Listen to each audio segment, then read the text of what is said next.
Sir loan or credit card அமௌண்ட்டை collection agent ஏன் கட்டுறாங்க?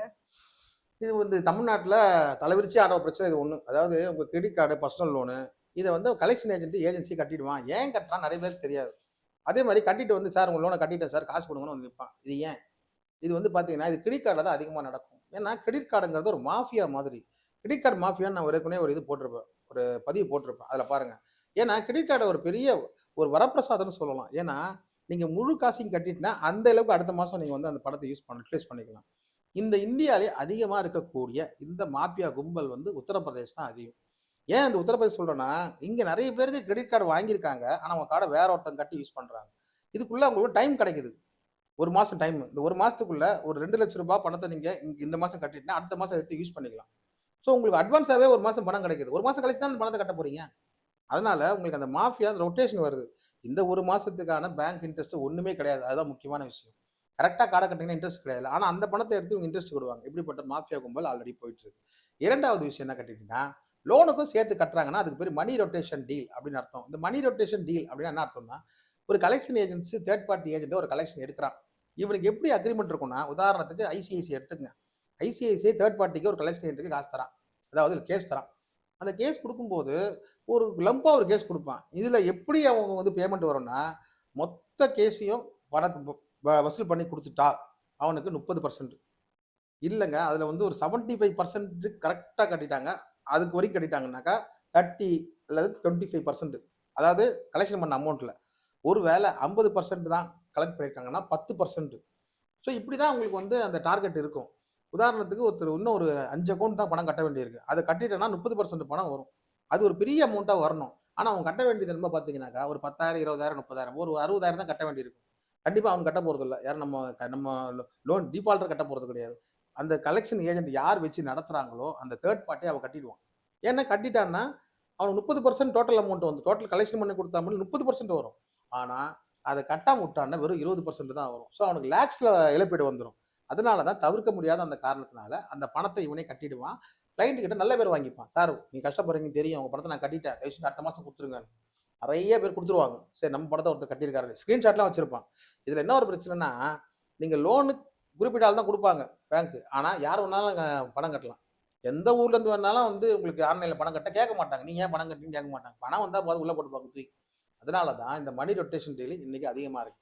சரி இந்த மணி ரொட்டேஷன் டீலை வந்து நான் ஒரு பெரிய ஒரு ஊழல்னு சொல்கிறேன். இந்த ஊழல் வந்து அப்படின்னா என்ன? ஏங்க அவர் கட்டினா நாங்கள் கொடுத்துட்டு போகிற நினைக்காதீங்க. இதுதான் ஒரு பெரிய ஊழல். ஏன்னு கேட்டிங்க, இப்போ உங்களுக்குலாம் ஹர்ஷத் மேத்தா கதை தெரியும். ஒரு பேங்க்ல இருந்து ஒரு 500 கோடியை எடுத்துகிட்டு போயிட்டு அதை ஒரு கேம்பிளிங்கு வேற ஏதாவது வட்டி இந்த மாதிரி விட்டுட்டு திருப்பி அந்த பணத்தை கொண்டு வந்து பேங்க்ல வச்சுட்டு நெக்ஸ்ட் அதன் மூலமா ஒரு 1000 கோடி சம்பாதிக்கான்னு வச்சுங்க. இப்போ அந்த 1000 கோடி எப்படி வந்ததுங்கிறது இல்லீகல். அது டாக்ஸபிள் இன்கம் இல்லை. ஸோ அந்த ஒரு 1000 கோடி சம்பாதிக்கிறதுக்கு புத்தி சாதுரியமும் டேலண்ட்டும் இருந்தால் போதும். ஷேர் மார்க்கெட்டை பற்றி நாலேஜ் இருந்தால் போதும். ஆனால் அந்த பணம் பொறுத்த வரைக்கும் full and full black money, இது அவாலாம். இந்த மாதிரி தான் இந்த கிரெடிட் கார்ட்லையும் பர்சனல் லோன்லையும் நடக்குது. ஏன்னா இவன் பொறுத்த வரைக்கும் ஒன்று போட்டு கட்டினாலோ இல்லை கிரெடிட் கார்டில் வந்து அடுத்த மாதம் கட்ட வேண்டியதை முன்கூடியே செலவு பண்ணிடுவான். ஸோ அதை ஒருத்தருக்கு கொடுத்து அது மூலமாக வட்டி வாங்குறது. ஆக லீகல் பார்த்தீங்கன்னா லீகலாக வந்து டிரான்சாக்ஷன் வந்து ஜென்யூனாக இருக்கும்.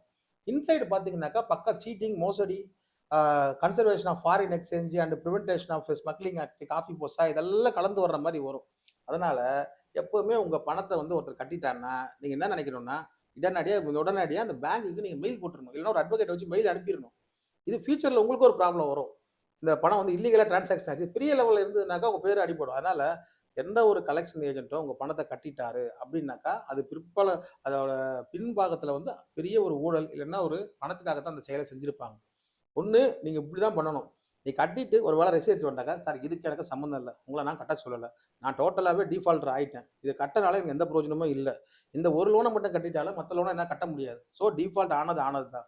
சிவில் ஸ்கோரு ஒரு பேங்க்காக போகாது, ஒரு கிரெடிட் கார்டாக போகாது, மொத்தமாக சேர்த்து தான் போகும். இப்போ ஒருத்தர் 10 லோனு 10 கிரெடிட் கார்டு வச்சிருக்காருன்னு வச்சுக்கோங்க. ஒரு கிரெடிட் கார்டு பேமெண்ட்டை லேட்டாக கட்டினா கூட சிவில் ஸ்கோரு கண்டோம். இல்லை மொத்தமாக கட்டாமல் விட்டாலும் சிவில் ஸ்கோர் கண்டோம் போயிடும். அதாவது இறங்கின ஸ்கோரை உங்களை நிறுத்த முடியாது. உங்கள் கடனையே தள்ளுபடி பண்ணிட்டா கூட உங்கள் சிபில் ஸ்கோர் லோவாக தான் இருக்கும். ஸோ ஃபியூச்சரில் லோன் கிடைக்கிறதுக்கான வாய்ப்புகளே கிடையாது. அதனால் மணி ரொட்டேஷன் டீலை பற்றி ஏற்கனவே நான் 2 வருஷத்துக்கு முன்னாடி சொல்லிட்டேன். இன்றைக்கி அது ரொம்ப அதிகமாயிட்டது ஒவ்வொரு ஸ்டேட்டில். ஏன்னா ஒவ்வொரு ஸ்டேட்டில் என்ன பண்ணுறாங்கன்னா ஒருத்தரோட ப்ரொஃபைலை வச்சு கிரெடிட் கார்டை வாங்கிட்டு அந்த கிரெடிட் கார்டு அவர்கிட்ட இருந்து வாங்கிட்டு அவர் காசு கொடுத்து அமுச்சு விட்டுறாங்க. எனக்கு தெரிஞ்சு உத்தரப்பிரதேச ஏன் சொல்றோம்னா, அங்க லக்னோ கோர்ட் பெஞ்சுக்கு போகும்போது அங்க நான் பார்த்த 10 பேர் கார்டே இல்ல. அவங்க செல்போனுக்கு மெசேஜ் வந்துட்டு இருக்குது. மாசம் மாசம் கரெக்ட்டா கட்டுற மாரி வந்துட்டு இருக்குது. பர்ச்சேசிங் பில் வந்துட்டு ரெஜிஸ்டர்ட் சிம் கார்டு நம்பருக்கு வருது. பட் அவங்களுக்கு எப்படின்றத நான் அப்பதான் கத்துக்கிட்டு தெரிஞ்சுக்கிட்டேன். அடடா! இவங்களோட கிரெடிட் கார்ட வேற யாரு ஆனா உங்களுக்கு பிரச்சனை வராம இருக்கேன்னா, இவங்க பிரச்சனை வந்தா சொல்லிடுவாங்க வெளிய போயிட்டு. என் கிரெடிட் கார்டு அவர் வச்சிருக்காருங்க. யாரோ யூஸ் பண்றாங்கன்னு கம்ப்ளைண்ட் ஆயிடும். அதனால எப்படி மெயின்டெயின் பண்றான்னா, ஒரு கும்பல் மெயின்டெயின் பண்ணுது இது அழகா. இந்த மாதிரி வந்து இவ்ளோ கிரெடிட் கார்ட மெயின்டெயின் பண்றாங்க. இவ்வளவு போய் கட்டத பர்ச்சேஸ் பண்றாங்க. பர்ச்சேஸ் பண்ணிட்டு அந்த பில்ல கரெக்ட்டா கட்டிடுறாங்க. சோ பில்லு கட்டலனா தான் உனக்கு கஸ்டமர தேடி பேங்க் வரும். பில்லு ஒழுங்கா போயிட்டு இருந்தா ஏன் வரப்போறான்? அதே போல புதுசா கார்டு வரும்போது அவங்ககிட்ட போய் வாங்கிக்கிறாங்க. அவங்களுக்கு ஒரு அமௌண்ட்ட குடுத்துடுறாங்க. சோ கிரெடிட் கார்டுன்னு என்னன்னே தெரியாத